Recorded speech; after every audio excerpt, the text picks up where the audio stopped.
The notification sound on my phone pierced through the airport chaos like a knife through butter. Flight delayed, 4 hours, of course it was. I slumped against the uncomfortable metal chair in Terminal B, my carry-on bag sliding to the floor beside me. This day had already been a disaster from the moment I'd woken up late, spilled coffee on my favorite shirt and barely made it through security. Now this. My name is Alex Chen, I'm 26 years old and I was supposed to be in Miami for my best friend Sarah's destination wedding. Instead, I was stuck in Charlotte Douglas International Airport, watching the minutes tick by and feeling my carefully maintained composure crack just a little more with each passing second. That's when I heard the voice. "Are you fucking kidding me?" I looked up. Standing about 10 feet away, phone pressed to his ear, was possibly the most striking man I'd ever seen. Tall, maybe 6'2", with dark, tousled hair that looked like he'd been running his hands through it all day, a jawline that could cut glass, and eyes that even from this distance seemed to flash with frustration and something else. Maybe desperation. He was wearing a navy suit with the jacket slung over his shoulder, his white shirt sleeves rolled up to reveal forearms that suggested he spent time at the gym. A loosened tie hung around his neck, and there was a 5 o'clock shadow on his jaw that somehow made him look both exhausted and devastatingly attractive. "No, I understand that," he said into the phone, his voice tight with controlled anger. "But I booked that room 3 months ago. I have a confirmation number. Yes, I know there's a convention in town. That's exactly why I booked 3 months ago." He paused, listening, and I watched his shoulders sag slightly. "Right, okay, yeah, thanks for nothing." He ended the call and just stood there for a moment, staring at his phone like it had personally betrayed him. Then he looked up and his eyes met mine. I realized I'd been staring. I quickly looked away, feeling heat rise to my cheeks. "Sorry," he said, walking over. "I didn't mean to disturb you with my mini meltdown." "No worries," I replied, trying to sound casual. "Sounds like you're having as good a day as I am." He laughed, a short, bitter sound, and gestured to the empty seat next to me. "Mind if I sit? Misery loves company and all that. Be my guest." He dropped into the chair with a heavy sigh, setting his leather bag on the floor. Up close, he was even more attractive than I'd initially thought. His eyes were hazel, flecked with gold, and there was a small scar above his left eyebrow that gave his face character. "Marcus," he said, extending his hand. "Marcus Rivera." "Alex Chen," I replied, shaking his hand. His grip was firm and warm, and I held on maybe a second longer than was strictly necessary. "So," Marcus said, leaning back in his chair, "let me guess, Miami flight." "How'd you know?" "Because that's my flight too, and judging by your expression when you looked at your phone earlier, you got the same notification I did. 4-hour delay." Bingo! I pulled out my water bottle and took a long drink. I'm supposed to be at a wedding tomorrow. My best friend Sarah is getting married and I'm a groomsman. Well, groomsperson. Her fiancé David is my friend too. Destination wedding. Is there any other kind these days? I smiled ruefully. What about you, business or pleasure? Neither really. I'm a photographer, well, trying to be a full-time photographer. I've been doing corporate headshots and event photography to pay the bills, but this weekend I'm supposed to shoot a wedding. My first real wedding gig. If I do well, the bride's family has connections to some big names in Miami society. It could be my big break. "That's exciting," I said, and I meant it. There was something about the way his whole face lit up when he talked about his work that was genuinely captivating. It was exciting, now it's terrifying. The wedding is Saturday afternoon, tomorrow, and my hotel just called to tell me they gave away my room. Apparently there's some huge medical convention in town and they overbooked. They're trying to find me something else, but everything's booked solid. That's awful. Yeah, he ran a hand through his hair, confirming my earlier suspicion about that being a nervous habit. I've been calling around for the past hour, nothing. I might have to sleep in my rental car or something. We sat in silence for a moment, both lost in our respective disasters. Around us, the airport buzzed with activity, families with crying children, business travelers typing furiously on laptops, teenagers glued to their phones. The smell of overpriced coffee and fast food hung in the air, mixing with the faint scent of cleaning products. "You know what?" I said suddenly. "I have an idea." Marcus looked at me with raised eyebrows. "Yeah. I have a hotel room, well, a small suite, actually. Sarah insisted on booking it for me, said it was her way of saying thanks for being in the wedding party. It's got a living room area with a couch, if you're desperate. I trailed off, suddenly aware of how forward this might sound. I was basically inviting a complete stranger to share my hotel room, a complete stranger who happened to be incredibly attractive, a complete stranger who made my heart rate pick up just by looking at me with those hazel eyes. But Marcus's face broke into the first genuine smile I'd seen from him. It transformed his features, made him look younger and somehow even more handsome. "Are you serious?" he asked. "I mean, yeah, if you want. I get it if that's too weird, we literally just met and—" "Alex," he interrupted, "if you're genuinely offering, I would be incredibly, enormously grateful. I'll pay you, obviously, whatever half the room rate is plus extra for the inconvenience." "Don't worry about the money," I said. "Seriously, Sarah already paid for it. You'd actually be doing me a favor. I've been dreading being alone all weekend while everyone else is coupled up at this wedding. At least now I'll have someone to hang out with at the hotel." "You sure?" Marcus asked, but I could see the hope in his eyes. "Positive." "Then you might have just saved my entire career." He stuck out his hand again. "Thank you, Alex Chen, seriously." We shook on it, and this time I was certain I wasn't imagining the way his hand lingered in mine, or the way his eyes held my gaze just a beat too long. "We should probably exchange numbers," I said, pulling out my phone and trying to ignore the flutter in my chest. "You know, in case we get separated or something." "Good idea." We swapped phones and entered our information. When he handed mine back, I saw he'd added a little camera emoji next to his name. It made me smile. "So," Marcus said, settling back into his chair, "we've got 4 hours to kill. Want to get overpriced airport food and tell me about this wedding you're dreading?" "Only if you tell me about the photography career you're building." "Deal." We stood up, gathered our bags, and headed toward the food court. I couldn't shake the feeling that something had just shifted in my life, that this chance meeting was going to mean something more than just a convenient hotel arrangement. I had no idea how right I was. The 4-hour delay stretched to 5, then 6.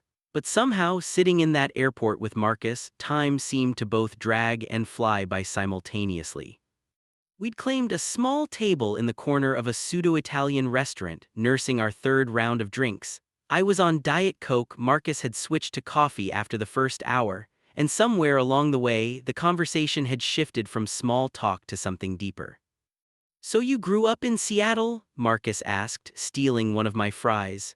Somewhere around hour 3, we'd gotten comfortable enough to share food without asking. "Born and raised, my parents immigrated from Taiwan before I was born. Dad's a doctor, mom's a professor of linguistics. Very typical your son should be a doctor or lawyer situation." "But you didn't become a doctor or lawyer." "I did not," I smiled, remembering my parents' faces when I'd told them my plans. "I'm a high school English teacher, 10th grade, I love it, but let's just say my parents are still holding out hope that I'll go to law school someday." Marcus laughed. "I get it, my dad's a contractor, builds houses. He wanted me to go into business with him. When I told him I wanted to be a photographer, he looked at me like I'd said I wanted to be a professional unicorn trainer." "Are your parents supportive now?" His expression clouded slightly. "My mom is. She passed away 3 years ago, cancer, but before that she was always my biggest cheerleader. She's the one who bought me my first real camera for my 18th birthday. My dad, he's come around a little. He still doesn't really get it, but he's trying. That's something, I guess." "I'm sorry about your mom," I said quietly. "Thanks." He looked down at his coffee cup, turning it slowly in his hands. "She would have loved that I'm doing this wedding tomorrow. She always said I had an eye for capturing moments that mattered." There was something vulnerable in the way he said it, something that made my chest ache. Without thinking, I reached across the table and squeezed his hand briefly. "She was right," I said, "I can tell."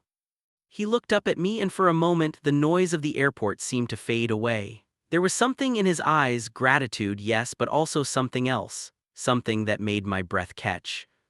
"Tell me about your coming out," Marcus said suddenly, breaking the moment. "Sorry, is that too personal? We can—" "No, it's okay," I interrupted. I found I wanted to tell him. I came out when I was 19, freshman year of college. I'd known for a while, probably since I was 14 or 15, but I was scared. My parents are pretty traditional and I didn't know how they'd react. How did they react? Better than I expected, honestly. My mom cried, but like not in a bad way. She kept saying she just wanted me to be happy and safe. My dad was quiet for a long time. Then he asked if I was seeing anyone, and when I said no, he said, "Well, when you do, bring them home for dinner." That was it. That was his whole response. "That's actually really beautiful," Marcus said softly. "Yeah, I was lucky. What about you?" Marcus leaned back in his chair, a wry smile playing at his lips. "I came out when I was 17, right before senior year of high school. I told my best friend first and he was cool with it. Then I told my mom, who hugged me and said she'd known since I was 12. Finally told my dad, who, well, he didn't take it great at first. Lots of awkward silence. Lots of him trying to understand but not really getting it. That must have been hard." "It was, but you know what changed things?" My mom sat him down and basically told him he could either accept me or lose his son. She wasn't playing. After that, Dad made more of an effort. "We're good now, not perfect, but good." "Your mom sounds like she was an amazing person." "She really was." Marcus's eyes got distant again. "You know what's weird? I still sometimes pick up my phone to call her, see something I want to tell her about, reach for my phone, and then remember. It's been 3 years, but I still do that." "That's not weird," I said firmly. "That's love." He smiled at me, a real, genuine smile that reached his eyes. "Thanks, Alex." We fell into a comfortable silence, watching the airport crowds ebb and flow around us. I found myself studying Marcus's profile when he wasn't looking, the strong line of his jaw, the way his eyelashes cast shadows on his cheeks, the small dimple that appeared when he smiled. "Can I ask you something?" Marcus said, turning back to me. "Sure." "Are you seeing anyone?" My heart jumped. "No, haven't been in a relationship in almost 2 years actually. My last boyfriend and it didn't end well. He cheated, we broke up, and I decided to focus on my career and myself for a while." "His loss," Marcus said, and the way he looked at me when he said it made my skin flush warm. "What about you?" I asked, trying to keep my voice casual.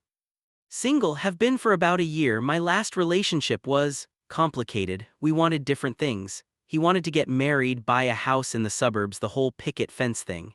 I wanted to pursue photography, travel, take risks. We tried to make it work, but ultimately we just wanted different lives." "Do you regret it?" Marcus thought about this for a moment. "No, I mean, I cared about him and it hurt when it ended, but I think we would have ended up resenting each other if we'd stayed together. Sometimes love isn't enough if you're not going in the same direction." "That's very mature of you," I said. "I've had a year to think about it," he laughed. "Trust me, I wasn't this philosophical when it first happened. I was a mess." "Well, you seem to have it together now." He gave me a long look. "You know what? For the first time in a while, I actually feel like maybe I do." The announcement for our flight finally came at 9:30 p.m. We'd been in the airport for over 8 hours, but instead of feeling exhausted and irritated, I felt energized. Talking to Marcus had been effortless, like catching up with an old friend rather than getting to know a stranger. As we boarded the plane, I couldn't help but feel disappointed when I realized we had seats in different sections. "I'm in 23B, Marcus said, checking his boarding pass. 14C, I replied, opposite ends of the plane. "Well," Marcus said, adjusting his bag on his shoulder, "I'll see you in Miami, roomie." "See you there," I said, and tried to ignore the little thrill that went through me at the word roomie. The flight was only 2.5 hours, but it felt longer. I tried to read, tried to watch a movie on the tiny seatback screen, but I couldn't concentrate. My mind kept drifting back to Marcus, his laugh, his stories, the way his eyes crinkled at the corners when he smiled. I barely knew him, we'd met literally today, and yet there was something about him that had gotten under my skin in the best possible way. By the time we landed in Miami, it was nearly midnight. The air was thick and humid as we exited the airport, and even at this late hour, the city hummed with energy. "Cab or Uber?" Marcus asked as we made our way to ground transportation. "Uber's probably faster at this hour," I said, already pulling up the app on my phone. We stood close together as we waited for our ride, close enough that I could smell his cologne, something woody and warm that made me want to lean in closer. The parking garage was dimly lit, and in the shadows, Marcus looked even more handsome than he had in the harsh fluorescent lights of the airport. "I still can't believe you're letting me crash in your room," Marcus said quietly. "You barely know me, I could be a serial killer or something." "Are you a serial killer?" "No." "Then I think we're good," I smiled at him. "Besides, I'm a pretty good judge of character. My gut says you're one of the good ones." "Your gut, huh?" Marcus stepped a little closer. "What else does your gut say?" My mouth went dry. We were definitely flirting now. There was no mistaking the look in his eyes, the way his gaze dropped briefly to my lips before meeting my eyes again.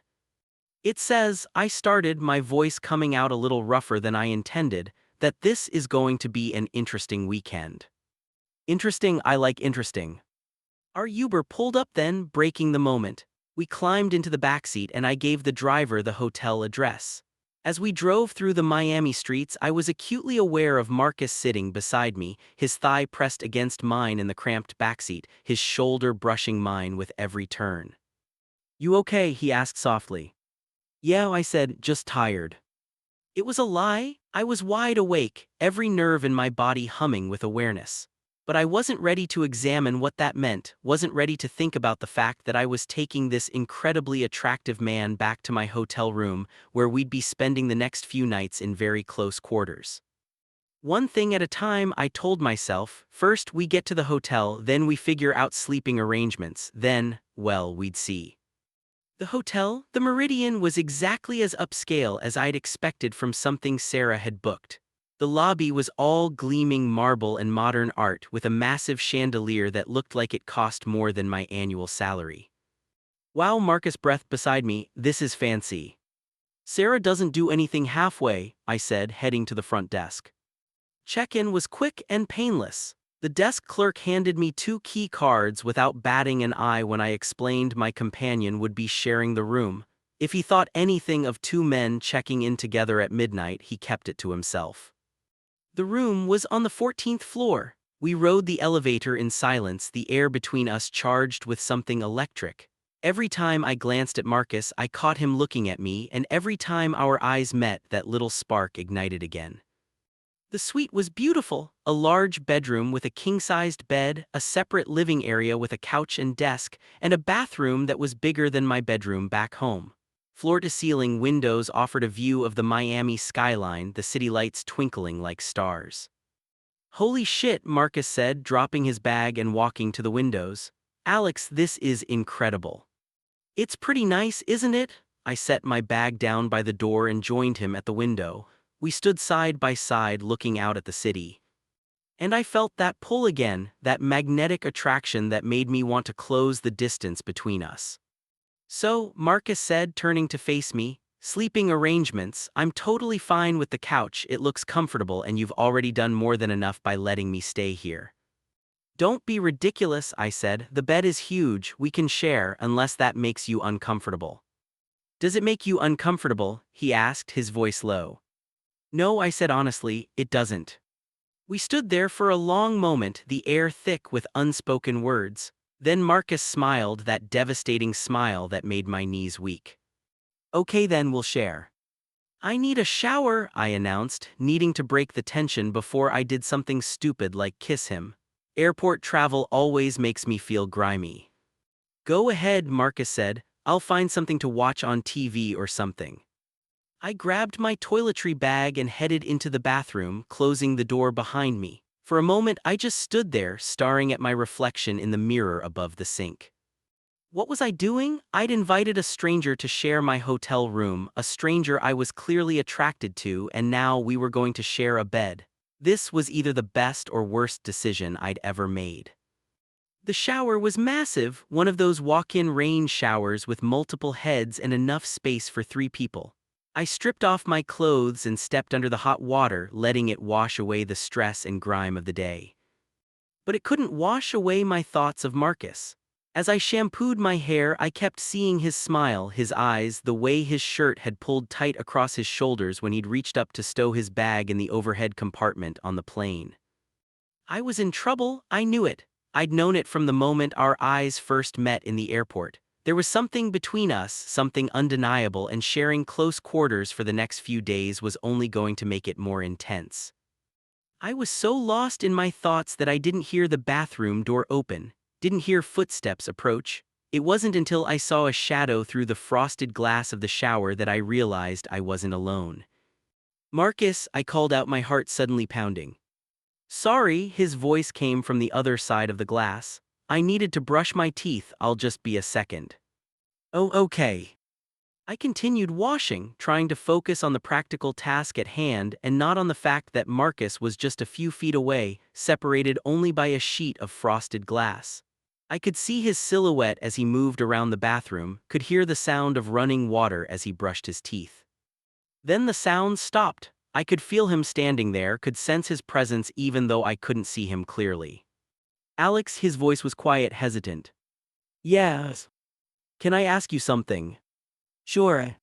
"This thing between us, am I imagining it?" My breath caught, the water continued to cascade over me, but I'd gone completely still. "No," I said finally, "you're not imagining it." There was a long pause, then, "Can I join you?" Every rational thought in my head screamed that this was too fast, too soon. We'd known each other for less than 12 hours, but the want I felt was overwhelming, drowning out every reasonable objection. "Yes," I heard myself say. The glass door slid open and then Marcus was there, stepping into the shower fully clothed. Water immediately soaked his white shirt, making it transparent, plastering it to his chest. His dark hair fell into his eyes as the rain shower poured over him. "You're still dressed," I pointed out, my voice barely above a whisper. "I know," he said, moving closer. "I wanted to make sure this was okay first, that you really wanted this." "I want this," I said firmly. "I want you." His eyes darkened with desire.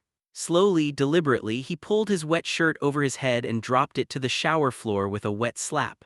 His chest was exactly as I'd imagined, defined muscles, a light dusting of dark hair, golden skin that gleamed under the water. Then his hands were on me, cupping my face, his thumbs brushing across my cheekbones. His hazel eyes searched mine, looking for any sign of hesitation. He found none. When his lips finally met mine, it felt like coming home and jumping off a cliff at the same time. The kiss was gentle at first, tentative, a question. But when I responded, sliding my arms around his neck and pressing closer, it deepened into something urgent and hungry. His hands moved from my face to my hair, my shoulders, my back, like he was trying to touch all of me at once. My own hands explored the planes of his chest, the muscles of his shoulders, the strong column of his neck. We broke apart for air, foreheads pressed together, both breathing hard. "I don't usually do this," Marcus said. "In case you were wondering, I don't usually." "God, we just met." "I know," I replied. "I don't either, but this feels right. Does it feel right to you?" "It feels perfect," he breathed, and then he was kissing me again. We stayed in that shower until the water started to run cold, kissing and touching and learning each other's bodies like we had all the time in the world. When we finally got out, we dried each other off with the plush hotel towels, every brush of terry cloth against skin, another form of foreplay. We fell into bed still damp, still tangled in each other. Marcus's hands and mouth were everywhere, worshipping every inch of me like I was something precious. When we finally came together, it was with the intensity that stole my breath and made the world narrow down to just the two of us, just this moment, just the overwhelming feeling of rightness. Afterward, we lay tangled together, my head on his chest, his fingers trailing lazy patterns on my back. Through the windows, the Miami skyline glittered like diamonds. "So," Marcus said, his voice rumbling in his chest under my ear, "that happened." I laughed, tilting my head up to look at him, having regrets. "Not even one," he pressed a kiss to my forehead. "You." "No, although we probably should have talked more first, or, gone on an actual date. We spent 8 hours talking in the airport, that's got to count for something." "True," I settled back against his chest. "So what does this mean for the weekend?" Marcus was quiet for a moment. "I don't know, what do you want it to mean?" "Honestly, I don't know either, this is all happening so fast." "We could just see what happens," Marcus suggested. "No pressure, no expectations, just two guys who are clearly attracted to each other spending a weekend in Miami, seeing where it goes." "I like that idea," I said. although there's one complication. What's that? I'm in a wedding tomorrow, well today now in like 12 hours. Right, your best friend Sarah. Yeah, and she's going to take one look at me and know something happened. She's got this freaky ability to read me. Marcus laughed, the sound vibrating through his chest. Should I be worried about meeting her? Definitely, she's very protective, and she's going to have a million questions. I can handle questions. I propped myself up on one elbow to look at him properly. His hair was still damp and messy, his lips slightly swollen from our kisses, and he looked absolutely beautiful in the dim light filtering in from the windows. Can I ask you something? I said. Anything. How do you feel about weddings? He grinned. Well, considering I'm shooting one tomorrow, I'd say I'm pretty okay with them. Why? Sarah told me I could bring a plus one. I didn't plan to because I've been single, but would you want to come as my date? Marcus's smile softened into something tender. I would love that, although I should warn you I'll probably be taking photos the whole time, occupational hazard. I can live with that. Then yes, Alex Chen, I will be your date to your best friend's wedding. We kissed again, slow and sweet this time, without the desperate urgency of before.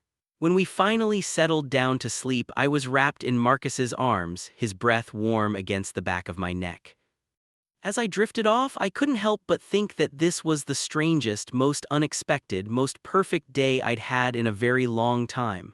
Whatever happened next, whatever this was between Marcus and me, I was ready for it. Tomorrow would bring its own complications, the wedding, introducing Marcus to Sarah, navigating whatever this thing between us was becoming. But for now, in this moment, everything was exactly as it should be. The morning sun streaming through the windows woke me earlier than I would have liked. For a moment, I was disoriented. This wasn't my bedroom, this wasn't my bed, and then I felt the warm body pressed against my back, an arm draped over my waist, and everything came flooding back. Marcus, the airport, the shower, everything that came after. I smiled despite myself, carefully turning in his embrace so I could look at him. He was still asleep, his face relaxed and peaceful, long eyelashes resting against his cheeks. In sleep, he looked younger, almost boyish, and I felt a surge of affection so strong it almost scared me. We'd known each other for less than 24 hours. This was crazy. But looking at him, feeling the steady rise and fall of his chest, I couldn't bring myself to regret any of it. His eyes fluttered open, and when he focused on me, his whole face lit up with a smile. Morning. Morning, I replied, sleep well. Better than I have in months. He pulled me closer, pressing a kiss to my forehead. What time is it? I glanced at the clock on the nightstand. 8:30, the wedding's not until 4, but I need to be there early for photos with the wedding party, probably around 1. And I need to be there by 2 to scout locations and set up, Marcus said. That gives us a few hours. Want to get breakfast? I want to stay in this bed with you, Marcus said, his hand sliding down my back. But breakfast is probably the more responsible choice. We took turns in the shower separately this time, though it took a considerable amount of willpower to keep it that way. When I emerged dressed in jeans and a t-shirt, Marcus was sitting on the edge of the bed, scrolling through his phone. Problem? I asked, seeing his furrowed brow. No, just checking in with the bride I'm shooting for today, making sure we're all set. He looked up at me. You look good. So do you. And he did. He'd changed into dark jeans and a green button-down that brought out the gold in his hazel eyes. His hair was still slightly damp, curling at the ends, and I had to resist the urge to run my fingers through it. We found a small cafe a few blocks from the hotel, one of those trendy places with exposed brick walls and coffee that cost more than it should. But it was good, and the food was even better. So tell me about this wedding, Marcus said, stealing a piece of bacon from my plate. You said your best friend Sarah is getting married. Right, to David. They've been together for 5 years. High school sweethearts actually, though they broke up for a couple years in college before getting back together. They're disgustingly in love. That's sweet. It is, I agreed. Sarah and I met in college freshman year English class. She's the one who convinced me to go into teaching, actually. She teaches 3rd grade now and she's amazing at it. David's a software engineer. He's quiet, a little nerdy, but he worships the ground Sarah walks on. How big is the wedding? About 150 people, I think. Pretty traditional setup, ceremony on the beach, reception at the hotel. Sarah's been planning this for 2 years. Marcus whistled low, no pressure on me then. You'll be fine, I assured him. Although fair warning, Sarah's going to ask you a million questions about us when she sees us together. What are we going to tell her? I paused with my coffee cup halfway to my lips. It was a good question, one we probably should have discussed before now. The truth, I suggested, that we met yesterday, you needed a place to stay, and things developed quickly. She's going to think you're crazy for inviting a stranger to share your room. She probably will, but she'll also be happy for me. She's been trying to set me up with people for the past year. She'll just be excited I found someone on my own. Even though we just met. Especially because we just met, Sarah's a romantic. She believes in love at first sight and fate and all that stuff. Do you, Marcus asked quietly, believe in that stuff? I thought about it. I never did before, but after yesterday, after last night, I don't know, maybe I'm starting to. Marcus reached across the table and took my hand. For what it's worth, I've never felt this way about someone I just met. Usually it takes me weeks to even consider what we did last night, but with you, it felt right from the beginning. Yeah, I said softly, it did.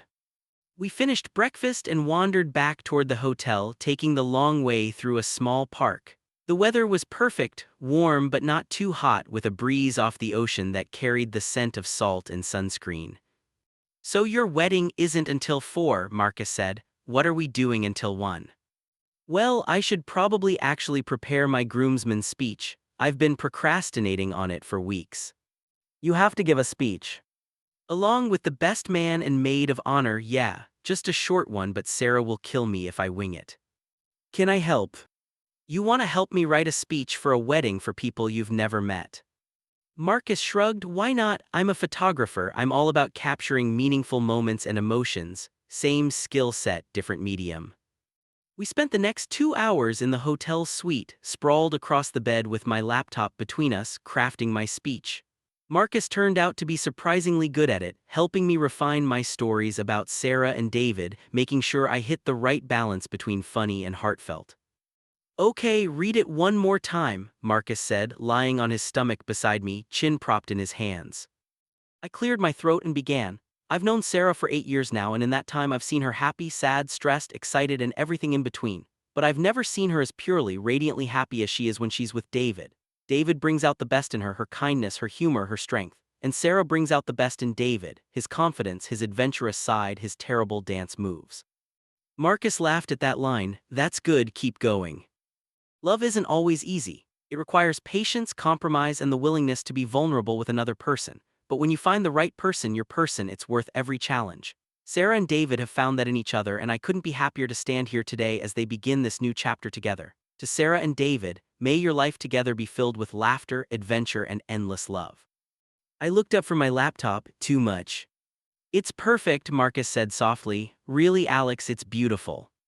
You think so?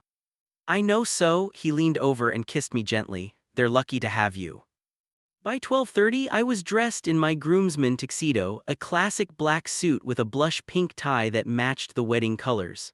Marcus had changed into his professional photographer outfit, black slacks, a black button-down, and a vest with multiple pockets for equipment.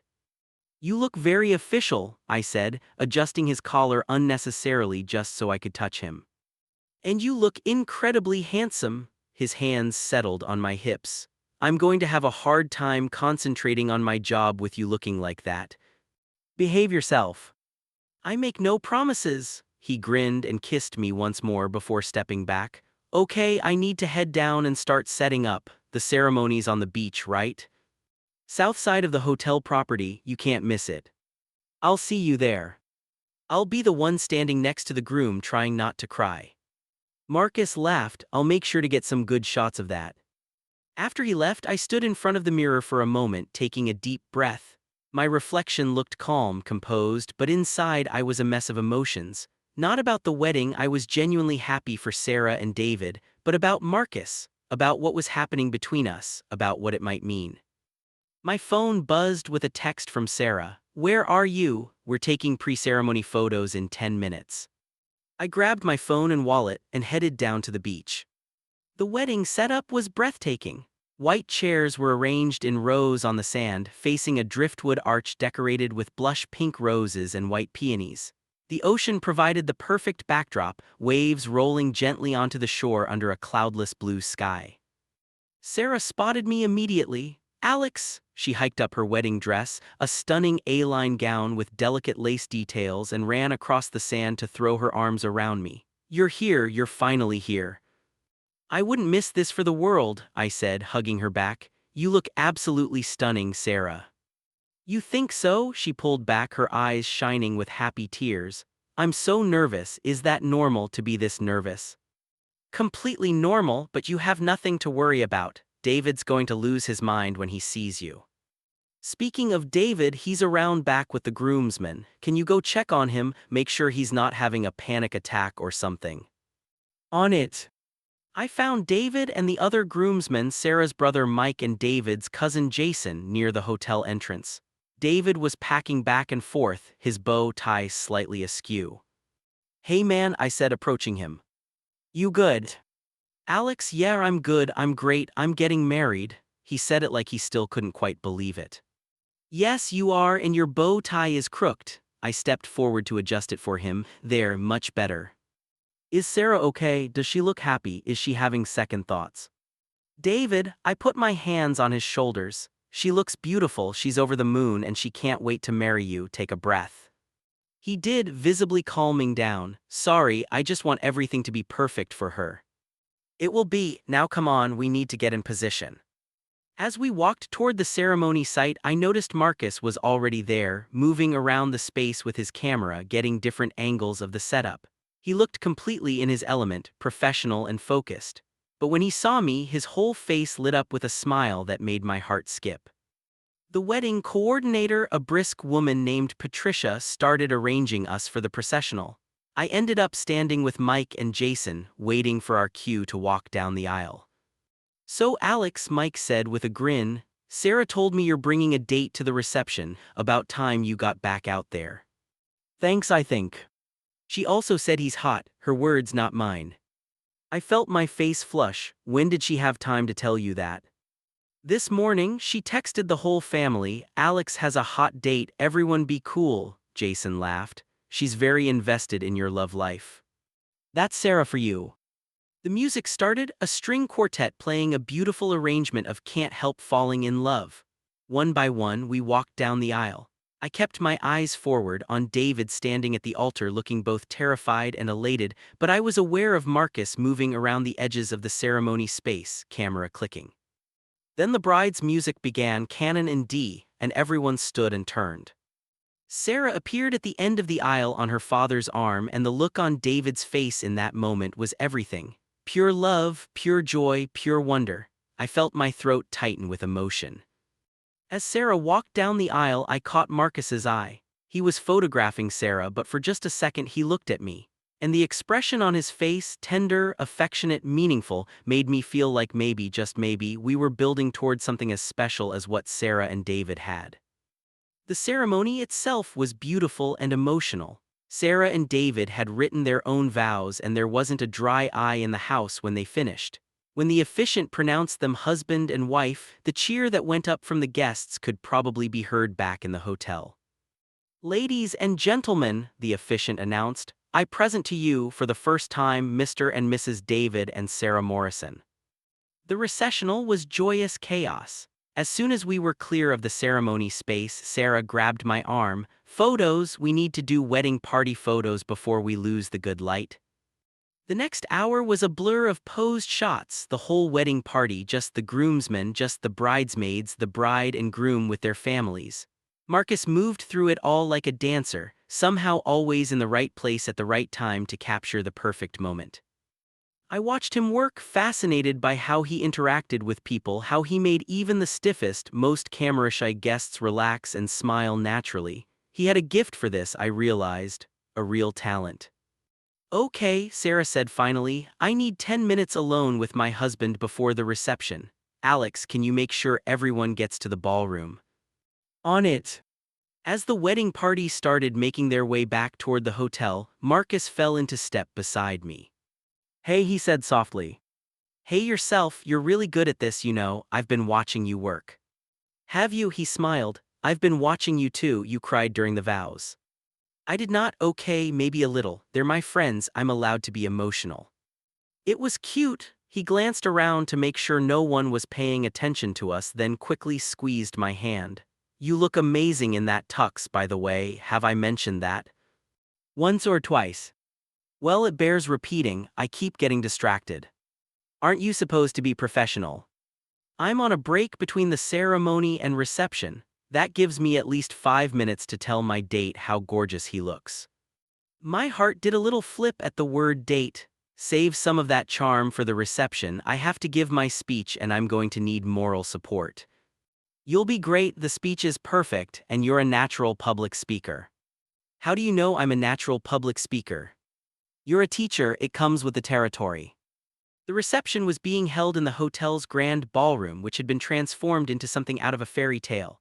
Hundreds of string lights hung from the ceiling like stars, casting a warm glow over tables decorated with more blush pink roses and white peonies. A dance floor dominated the center of the room, and a live band was setting up in one corner. "Wow," Marcus breathed beside me, "this is incredible." "Sarah doesn't do anything halfway," I reminded him. We found our seats. I was at the head table with the wedding party and Marcus had somehow ended up at table 7 with some of Sarah's college friends. He winked at me across the room before going back to work, photographing the details of the reception setup. Dinner was a blur of food and conversation and toasts. The best man went first, telling funny stories about David's bachelor party. The maid of honor, Sarah's sister Emma, gave a touching speech about watching her big sister fall in love. Then it was my turn. I stood up, my heart pounding, and tapped my glass to get everyone's attention. The room quieted, and suddenly 150 pairs of eyes were on me. "Hi everyone," I started, and my voice came out steadier than I felt. "For those who don't know me, I'm Alex, and I have the honor of being one of Sarah's best friends and a groomsman in this beautiful wedding." I launched into my speech, the one Marcus and I had crafted together that morning. As I spoke, I found my rhythm, my confidence growing. I told stories about Sarah and David, about the way their love had grown and deepened over the years, about what it meant to find your person. "Love isn't always easy," I said, nearing the end. "It requires patience, compromise, and the willingness to be vulnerable with another person. But when you find the right person, your person, it's worth every challenge." My eyes found Marcus in the crowd. He was standing at the edge of the room, camera lowered, watching me with an intensity that made my breath catch. "Sarah and David have found that in each other," I continued, "and I couldn't be happier to stand here today as they begin this new chapter together. To Sarah and David, may your life together be filled with laughter, adventure, and endless love." I raised my glass, "To the happy couple." "To the happy couple," the room echoed, and then everyone was applauding. Sarah was crying happy tears and David had his arm around her, beaming. As I sat down, the best man clapped me on the back. "Nice speech, man." "Thanks," I said, but I was still looking at Marcus. After dinner, the dancing began. David and Sarah had their first dance to "At Last" by Etta James, and it was beautiful and romantic and everything a first dance should be. Then the wedding party was invited to join them, and suddenly I was slow dancing with Emma, Sarah's sister. "That was a really beautiful speech," Emma said as we swayed to the music. "Thank you, I was nervous about it." "You couldn't tell," she glanced over my shoulder. "So, Sarah tells me you brought someone, where is he?" "Working, he's the photographer." Emma's eyes widened. "The hot photographer, oh my god, Alex, good for you."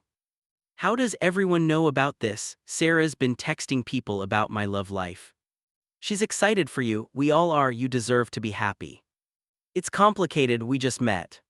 "Sometimes the best things happen when you least expect them," she smiled knowingly. "Trust me, my husband and I met on a blind date I almost didn't go to. 6 years later, here we are."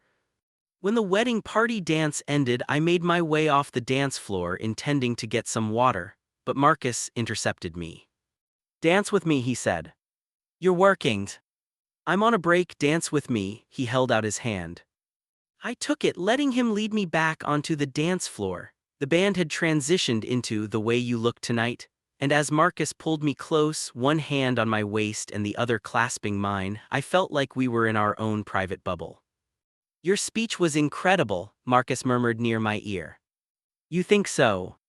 I know so. You had the whole room hanging on every word, including me. He pulled back slightly to look at me.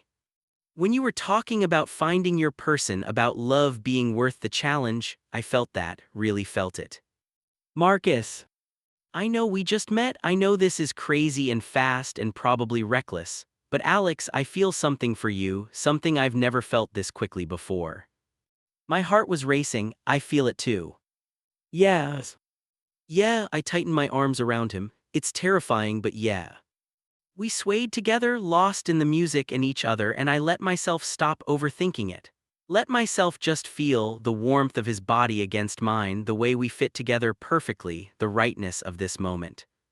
The song ended and Marcus stepped back reluctantly. I should get back to work, but later after the reception. Later, I agreed, and the promise in that single word made my skin tingle. The rest of the reception passed in a happy blur. I danced with Sarah, with Emma, with some of Sarah's cousins. I made small talk with guests and ate too much wedding cake and laughed until my sides hurt at David's terrible dad dancing. But through it all, I was aware of Marcus. Every time I looked up, I found him somewhere in the room, capturing moments, a couple laughing together, Sarah's grandmother tearing up during a slow song, children running wild on the dance floor. And every time our eyes met, the connection between us was like a physical pull. Around 10 p.m., Sarah found me near the bar. She'd changed out of her wedding dress into a shorter white cocktail dress for easier dancing, and her makeup was slightly smudged from happy tears and humidity, but she looked radiant. Alex Chen, she said, linking her arm through mine, we need to talk. Oh, what did I do? You brought a date to my wedding and didn't tell me. I texted you this morning. A text that said bringing a +1 is not the same as I met an incredible guy and we're kind of maybe falling for each other. She poked my chest. Spill, now. I laughed and guided her to a quieter corner of the ballroom. Okay, his name is Marcus, he's a photographer. I can see that. He's been doing an amazing job, by the way. I'm so glad the original photographer canceled and recommended him. I blinked, wait, what? My photographer canceled 2 weeks ago, family emergency. She recommended Marcus as a replacement. He's been great, so professional and creative, but that's not what I want to talk about. She grabbed both my hands. I want to talk about the way you look at him and the way he looks at you and the way you two dance together like you were the only people in the room. Sarah, are you falling for him? I opened my mouth to deflect, to make a joke, but looking at my best friend on her wedding day, I couldn't lie. Maybe, probably, yes. Her face broke into the biggest smile. Oh my God, Alex, this is amazing. We just met yesterday at the airport. He needed a place to stay and I offered to share my room and things just developed. Wait, you invited a stranger to share your hotel room. I know it sounds crazy. It sounds romantic, she squeezed my hands. Sometimes you just know you know. When David and I got back together after college, everyone said we were rushing things. But I knew he was it for me, and I can see it in your face right now, you know too. It's too soon to know anything. Is it? Because from where I'm standing, you look happier than I've seen you in 2 years, since before Nathan. The mention of my ex made me wince, but she was right. I did feel happy, happier than I had in a long time. What if I'm just caught up in the romance of it all? I asked. What if it's just a weekend thing and then real life kicks in and it all falls apart?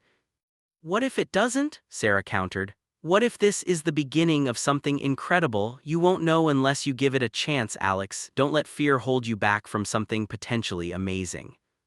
Before I could respond, David appeared at Sarah's elbow. Sorry to interrupt, but your dad wants to get a photo with us before he leaves.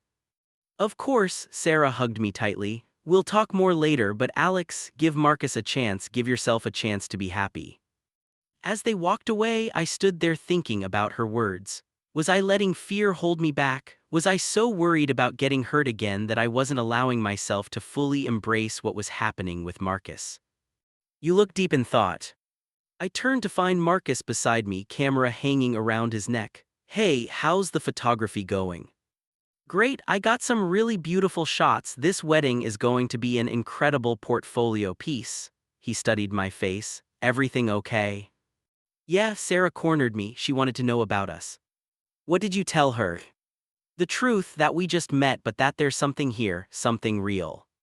Marcus set his camera carefully on a nearby table and turned to face me fully. Alex, I need to tell you something. My heart started to pound. Okay. This weekend, meeting you, it's been incredible, more than incredible. But on Monday I go back to New York, you go back to Seattle, we live on opposite sides of the country. I know. I don't do long distance well. My last relationship ended partly because I was never good at staying connected when we were apart. My chest tightened. Are you saying this is just a weekend thing? No, he took my hands. I'm saying I don't want it to be just a weekend thing. I'm saying I want to figure out how to make this work if you want to try. I'm saying I'm scared because I'm already falling for you and I don't want geography to ruin something that feels this special. Relief and joy and terror all rushed through me at once. I'm scared too, but I want to try. I want to see where this goes. Yes. Yeah, I squeezed his hands. We'll figure it out somehow. Marcus smiled, that brilliant smile that made everything else fade away. When do you fly back to Seattle? Monday morning, you.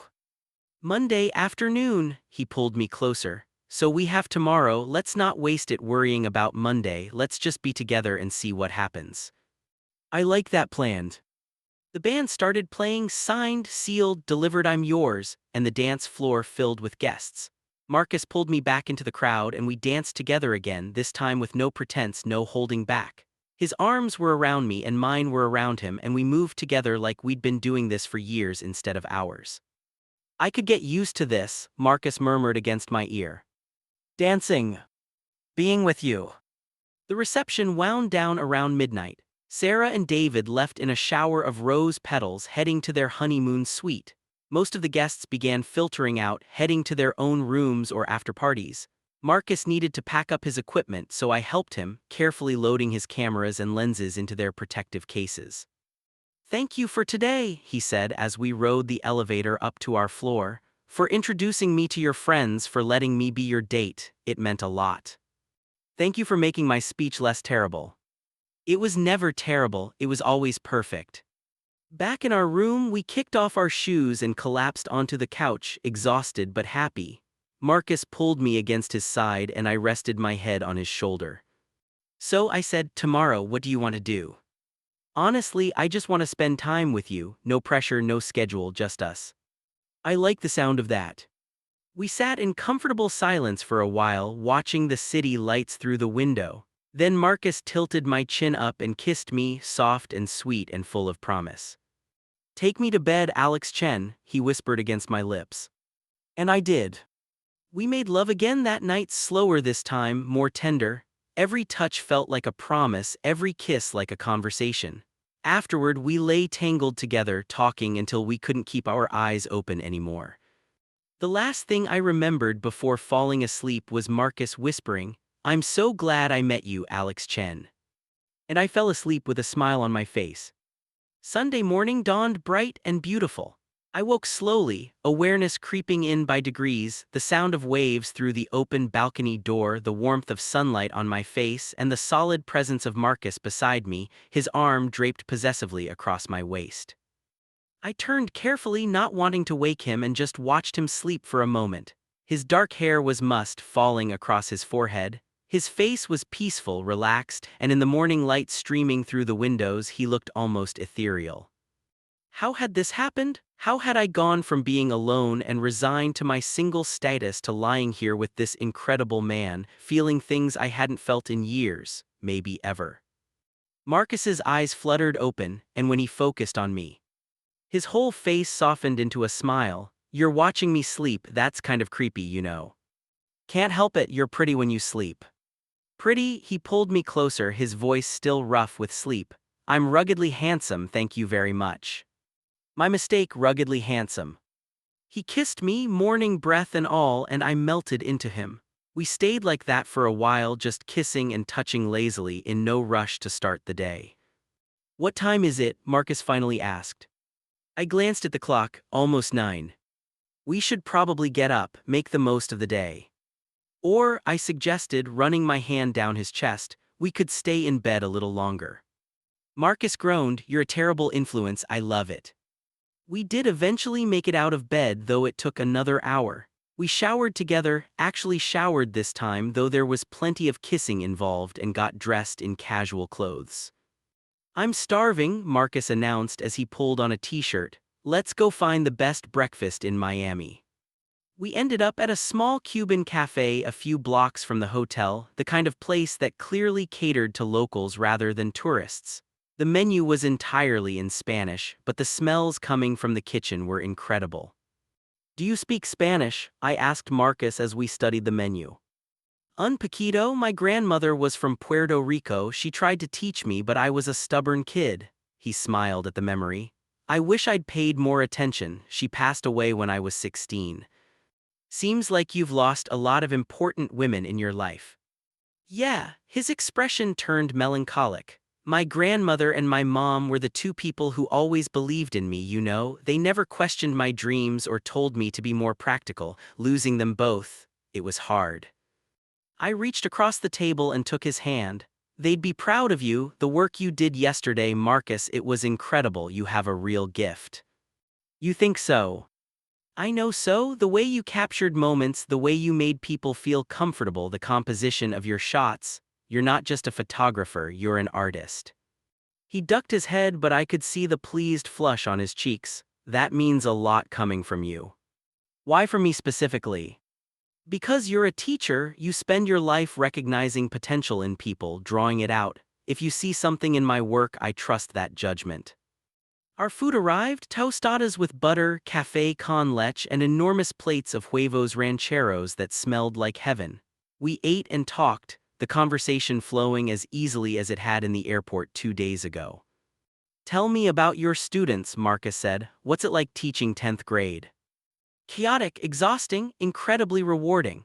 I took a sip of my coffee. 10th graders are at this interesting age where they're not quite kids anymore but not quite adults either. They're figuring out who they are, testing boundaries, dealing with all this intensity of emotion. Some days are brutal, they can be moody and difficult and make you question your career choices. But then you have moments where you see something click for them, where a student who's been struggling suddenly understands a concept, or a kid who never spoke up starts participating in class discussions, or someone writes an essay that just breaks your heart with its honesty and insight. Those moments make everything else worth it. "You really love it." "I do. I didn't think I would at first. I kind of fell into teaching because Sarah convinced me to do Teach for America after college, but now I can't imagine doing anything else." "That's how I feel about photography," Marcus said. "When I'm behind the camera, everything else just falls away. It's like meditation but more active. I'm completely present, completely focused on capturing the moment exactly as it needs to be captured." "When did you know you wanted to do it professionally?" "My mom's funeral." He said it matter-of-factly, but I could see the emotion in his eyes. "I was 23 and I'd been doing photography as a hobby, shooting friends' parties and stuff. At the funeral, I brought my camera, I'm not sure why, maybe because I needed something to do with my hands, something to focus on besides the grief." He paused, turning his coffee cup in his hands. "I started taking photos of people at the wake. My dad with his arm around my mom's sister, my grandmother crying while looking at old photo albums, my cousins telling stories and laughing through their tears. And later, when I looked at those photos, I realized I'd captured something important, something real and raw and human." "That must have been difficult though, taking pictures while you were grieving." "It was, but it also helped. Gave me a way to process it all, you know, and afterward my dad thanked me. Said the photos helped him remember the day as being about celebrating my mom's life, not just mourning her death. That's when I knew this is what I want to do, capture the moments that matter, tell people's stories through images." I felt tears prickling at my eyes. "That's beautiful, Marcus." "Sorry, I didn't mean to get so heavy." "Don't apologize, I want to know these things about you, I want to know everything." He smiled. "Everything, that might take a while." "Good thing we have all day then." After breakfast, we walked aimlessly through the streets of Miami, just exploring.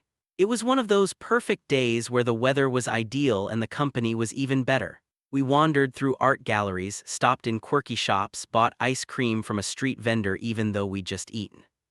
At one point, we found ourselves in a small park with a fountain, and Marcus pulled out his camera. "Can I take your picture?" he asked. "Really?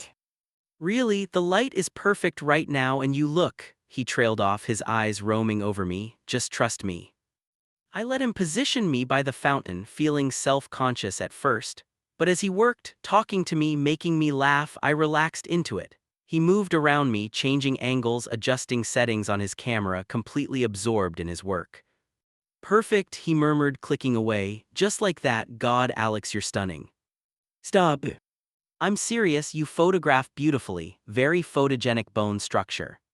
"Is that photographer speak for you? Have a nice face."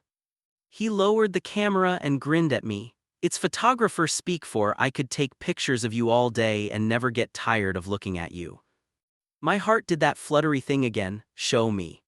He came over and pulled up the photos on the camera's display screen. I barely recognized myself. In Marcus's photos, I looked confident, happy, almost glowing. The way he'd captured the light, the composition, the moment, it was art. "These are incredible," I breathed. "That's because you're my subject," he kissed my temple. "Come on, let's keep walking." We eventually ended up at the beach, kicking off our shoes and walking along the shore.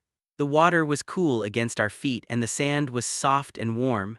There weren't many people around. Most tourists were probably at hotel pools or restaurants, so it felt like we had the whole beach to ourselves.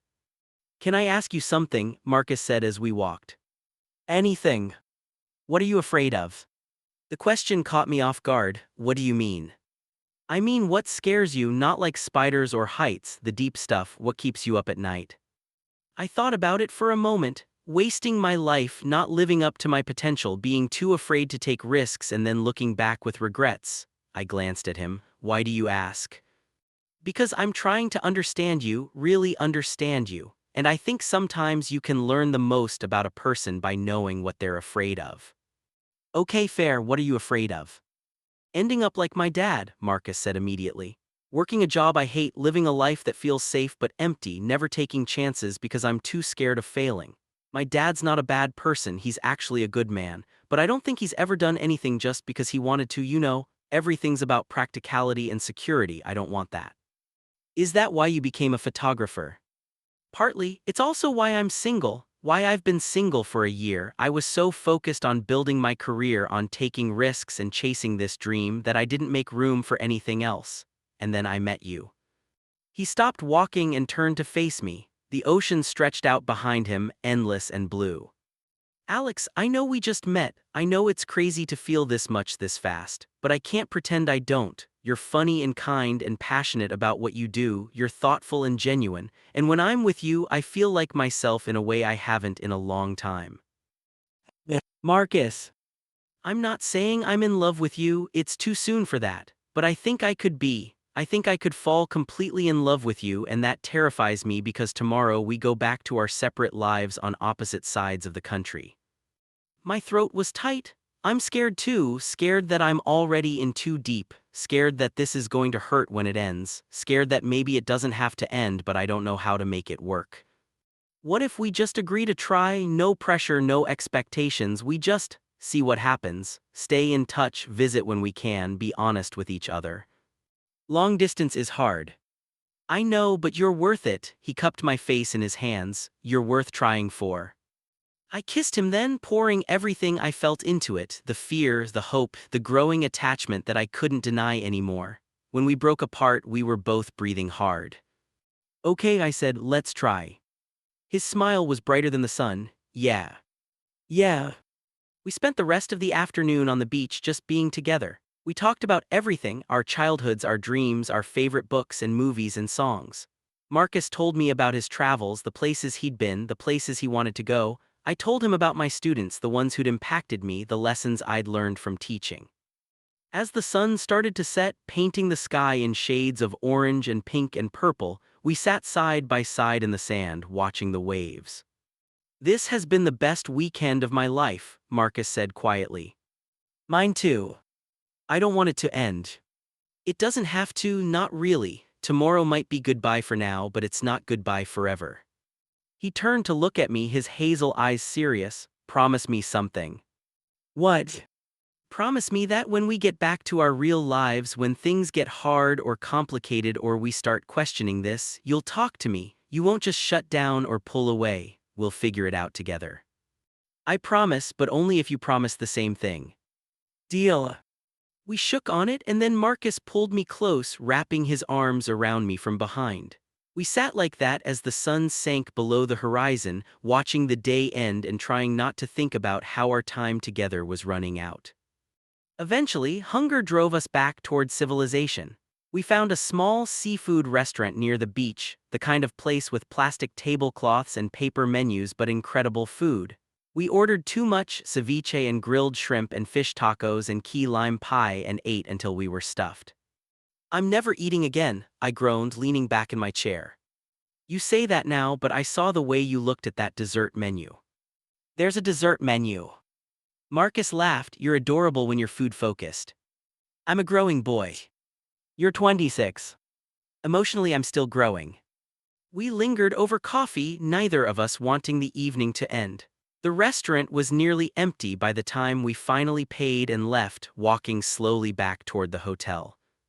One more night, Marcus said as we rode the elevator up to our floor. Let's make it count. And we did. We made love slowly, savoring every touch, every kiss, every moment. We talked in the darkness afterward, sharing secrets and fears and hopes. We fell asleep tangled together, holding on tight, trying to memorize the feeling of being this close. I woke up sometime in the middle of the night to find Marcus awake, staring at the ceiling. Hey, I whispered, can't sleep. Just thinking. About how I'm going to get through the next few weeks until I see you again, about how empty my apartment's going to feel, about how I'm already missing you and you're right here. I propped myself up on one elbow to look at him. When's the earliest you could visit Seattle? I don't know, I have a few gigs lined up but nothing major, maybe in 3 weeks, 4. That feels like forever. I know, he turned to face me. What if I came up in 3 weeks, just for a long weekend? I could stay with you, meet your friends, see your world. I'd love that, really love that. Then it's a plan. He pulled me down for a kiss. 3 weeks, we can make it 3 weeks. We can definitely make it 3 weeks.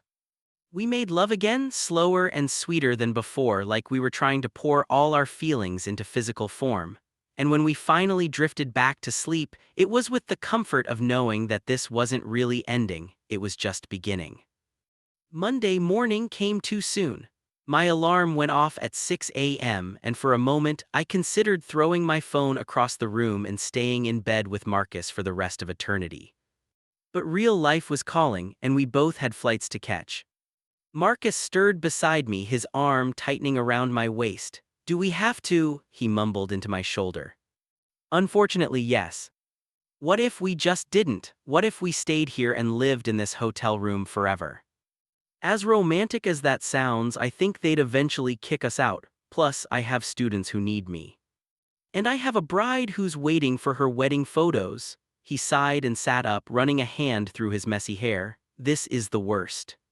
We got ready in a strange, melancholy silence. Every action felt weighted with significance, brushing our teeth side by side, packing our bags, straightening up the room. I kept catching Marcus looking at me with an expression that made my chest ache. When's your flight? I asked as we stood by the door, bags packed, neither of us quite ready to leave. 2 p.m. Yours. 10:30. I should probably get going soon if I want to make it through security in time. Marcus crossed the room in 2 strides and pulled me into his arms. I'm really glad the airline delayed our flight on Friday. Me too. I buried my face in his neck, breathing in his scent, trying to memorize it. Best delay of my life. These 3 days, they meant something, Alex, they mean something. I know they mean something to me too. We stood there holding each other for a long moment. Then Marcus pulled back and kissed me, soft and sweet and achingly tender. 3 weeks, he said against my lips. 3 weeks, I confirmed. Text me when you land. Of course, you too. One more kiss and then we were gathering our bags and heading out the door. We rode the elevator down together in silence, his hand clasped tightly in mine. In the lobby, we had to split up. My car service was already waiting, and Marcus was taking an Uber to his afternoon flight. "This is it," Marcus said, and I could hear the strain in his voice. "For now, not forever. Right for now." We kissed one more time right there in the hotel lobby, not caring who saw. When we pulled apart, I could see the emotion shining in his eyes. "Go," he said, "before I do something stupid like cancel my flight and follow you to Seattle." "Would that be so stupid?" He laughed, but it came out wet. "Yes, we both have lives to get back to. We can do this 3 weeks.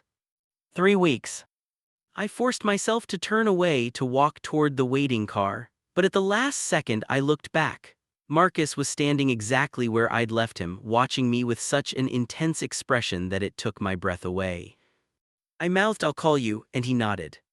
Then I got in the car and we pulled away from the hotel, and I watched through the rear window until I couldn't see him anymore.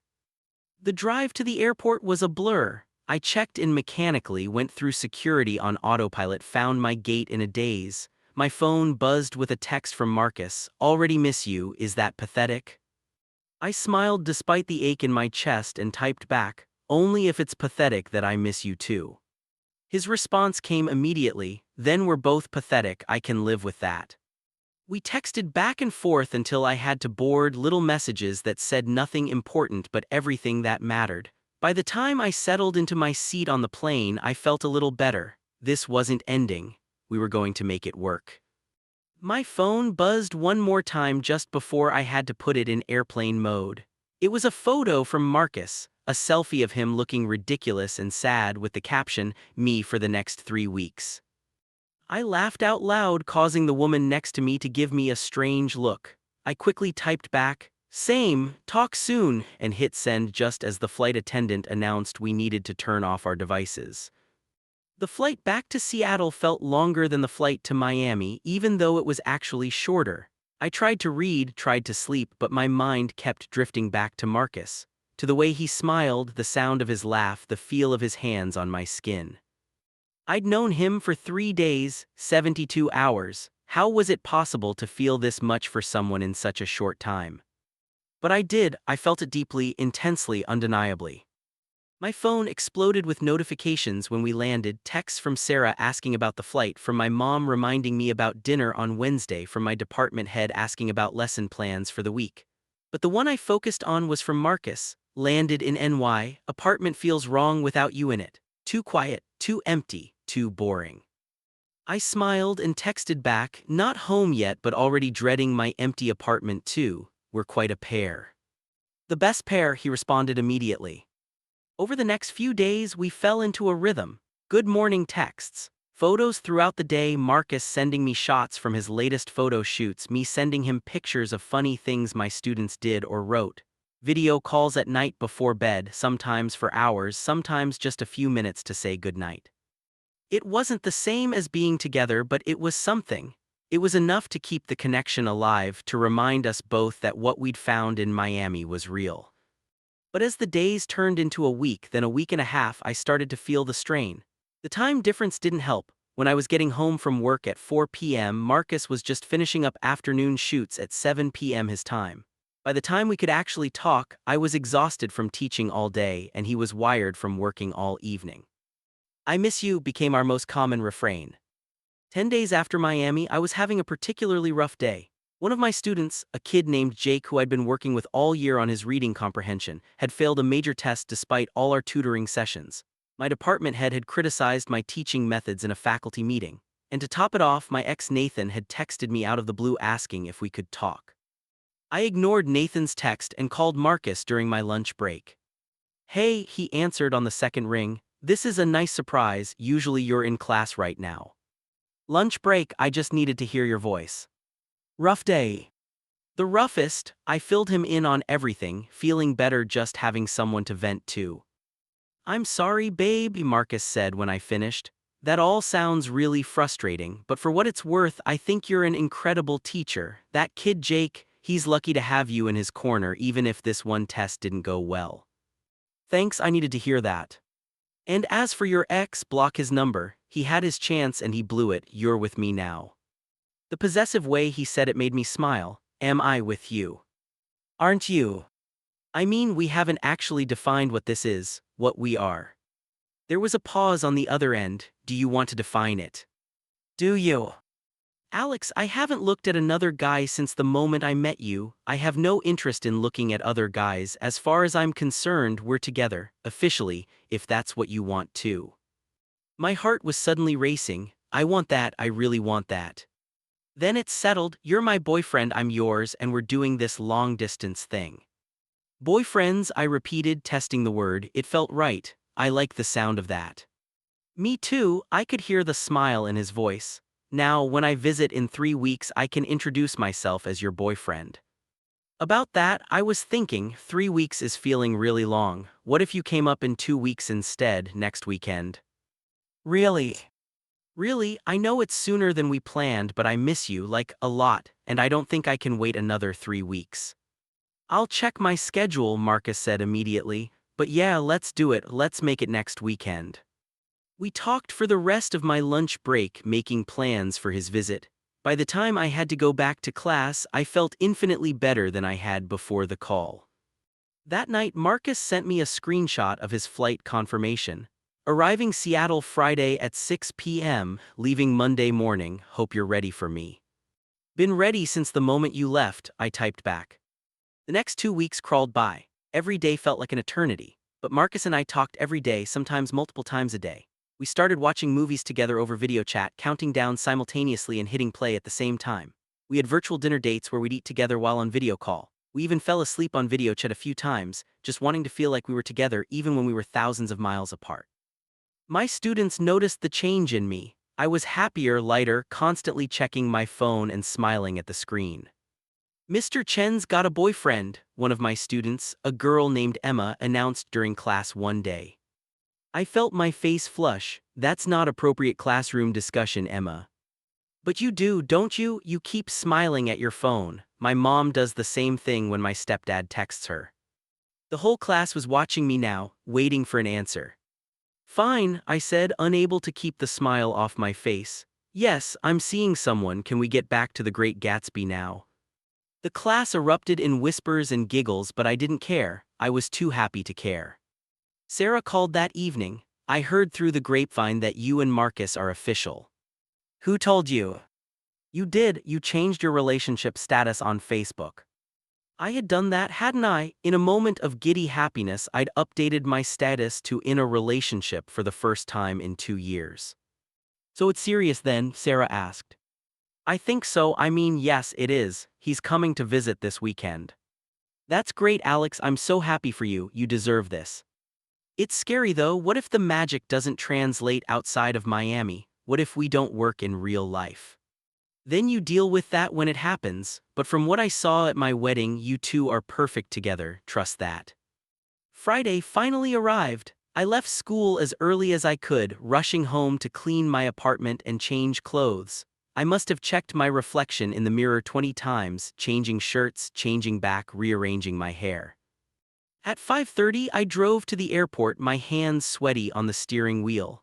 I parked in the arrivals area and checked his flight status on my phone. On time, landing in 20 minutes. Those 20 minutes felt like hours.